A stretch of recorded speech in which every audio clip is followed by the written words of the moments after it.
এবারে এই পর্বের বিশেষ প্রতিবেদন।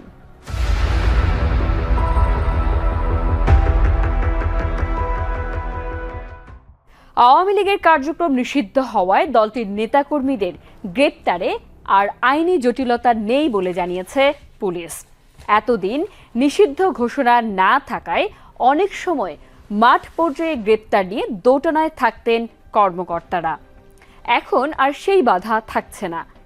সরকারি আদেশ কার্যকর হওয়ার পর থেকে পুলিশ চাইলে সমাবেশ, মিছিল বা গোপন বৈঠকে অংশ নেয়া আওয়ামী লীগ নেতাকর্মীদের তাৎক্ষণিকভাবে গ্রেপ্তার করতে পারবেন।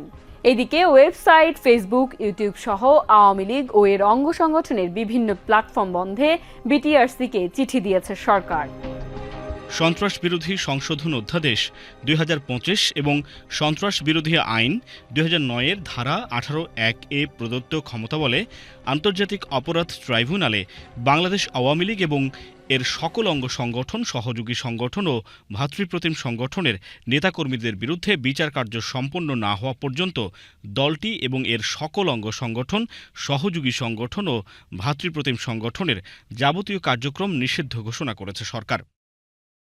কতিপয় সন্ত্রাসী কার্য প্রতিরোধ এবং তাদের কার্যকর শাস্তির আওতায় আনতে 2009 সালে তৎকালীন আওয়ামী লীগ সরকার প্রণয়ন করে সন্ত্রাস বিরোধী আইন।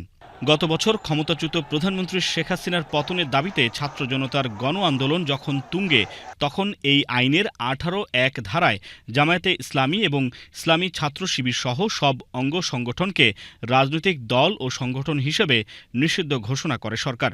তবে 5 আগস্ট ফ্যাসিস্ট আওয়ামী লীগ সরকার পতনের পর ওই নিষিদ্ধ ঘোষণার আদেশ প্রত্যাহার করে নেয় অন্তর্বর্তীকালীন সরকার। বিশেষজ্ঞরা বলছেন, নিষিদ্ধ সংগঠনের সদস্যদের বিরুদ্ধে গ্রেপ্তারে আর কোনো প্রশ্ন থাকবে না। সরকারের জারি করা আদেশ অনুযায়ী পুলিশ আইনগত বৈধতা পেয়েছে। ফলে দলটির পক্ষে কোনো মিছিল, সমাবেশ কিংবা গোপন বৈঠক হলে সংশ্লিষ্ট থানার পুলিশ গ্রেপ্তার করতে পারবে। এমনকি দলের পক্ষে সোশ্যাল মিডিয়ায় পোস্ট বা মন্তব্য করলেও ব্যবস্থা নেওয়া হবে। 11ই মে ঢাকা রেঞ্জের DIG Rezaul Karim Mallick talk to DIG অ্যাপের উদ্বোধনী অনুষ্ঠানে বলেন, নিষিদ্ধ সংগঠনের কোনো কার্যক্রম ঢাকা রেঞ্জে চলতে দেওয়া হবে না। এ বিষয়ে এসপিদের স্পষ্ট নির্দেশ দেওয়া হয়েছে। রেঞ্জে সন্ত্রাসী কর্মকাণ্ড, নিষিদ্ধ ঘোষিত সংগঠন কিংবা পতিত সরকারের দোষরা যদি জনগণের নিরাপত্তায় বিঘ্ন ঘটানোর বিন্দুমাত্র চেষ্টা করে, সেটা শক্ত হাতে দমন করার সক্ষমতা ঢাকা রেঞ্জে রয়েছে।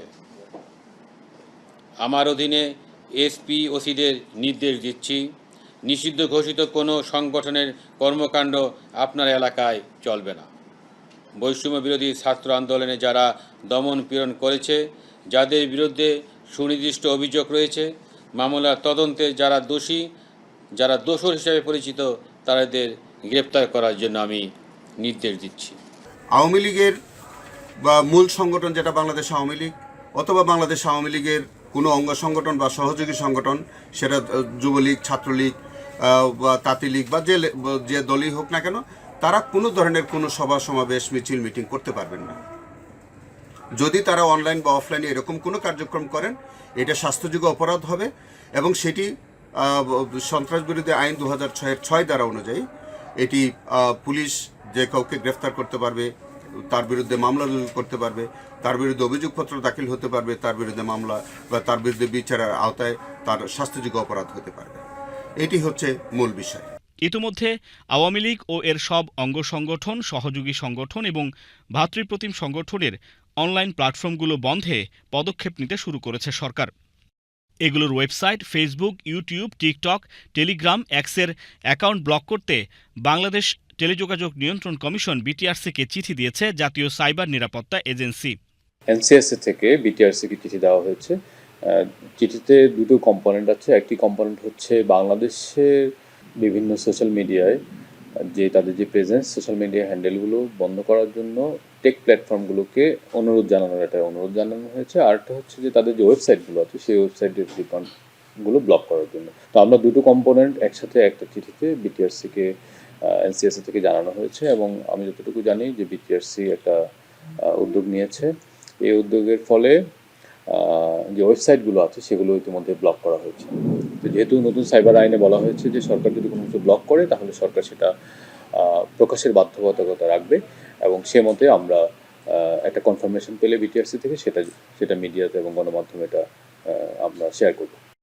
ছাত্র জনতার আন্দোলন দমনে গুম, খুন, পুড়িয়ে মানুষ হত্যা, গণহত্যা, বেআইনি আটক, অমানবিক নির্যাতন, লুণ্ঠন, অগ্নিসংযোগ, সন্ত্রাসী কার্য ও মানবতা বিরোধী অপরাধের সুস্পষ্ট অভিযোগ রয়েছে আওয়ামী লীগের বিরুদ্ধে এবং এসব অভিযোগ দেশি ও আন্তর্জাতিক প্রতিবেদনে প্রতিষ্ঠিত হয়েছে। আওয়ামী লীগকে অনেক আগেই নিষিদ্ধ করা উচিত ছিল। তার কারণ হলো যে ফ্যাসিজমের তারা সৃষ্টি করেছে এবং যে সন্ত্রাসী কার্যক্রম জুলাই এবং অগাস্টে করেছে, এই তো ক্ষমার অযোগ্য অপরাধ করেছে Awami League as a party. Sheikh Hasina এবং তার মন্ত্রী পরিষদ, 14 দলীয় জোট, সকলে এই নারকীয় হত্যাযজ্ঞ এবং নির্মমতার অংশ। অতএব এদেরকে অনেক আগেই নিষিদ্ধ করা উচিত ছিল। কিন্তু আমার কাছে আরও ভালো লাগতো যে আওয়ামী লীগ বাদে, মানে ওই 14 দল এবং আওয়ামী লীগ বাদে অন্য যারা আছে সকলে যদি এটা পার্টিসিপেট করত।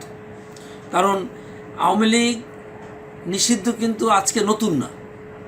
শেখ মুজিবুর নিজেও আওয়ামী লীগকে নিষিদ্ধ করেছিল বাকশাল কায়েমের মাধ্যমে 25শে জানুয়ারি 1975-এ। দলটি এবং এর সহযোগী সংগঠনের নেতাকর্মীদের বিরুদ্ধে আন্তর্জাতিক অপরাধ ট্রাইব্যুনাল এবং দেশের ফৌজদারি আদালতে বহু সংখ্যক মামলা বিচারাধীন রয়েছে। এমন প্রেক্ষাপটে আওয়ামী লীগ ও এর সহযোগী সংগঠনের কার্যক্রম নিষিদ্ধ হওয়ায় জনমনে স্বস্তি এসেছে।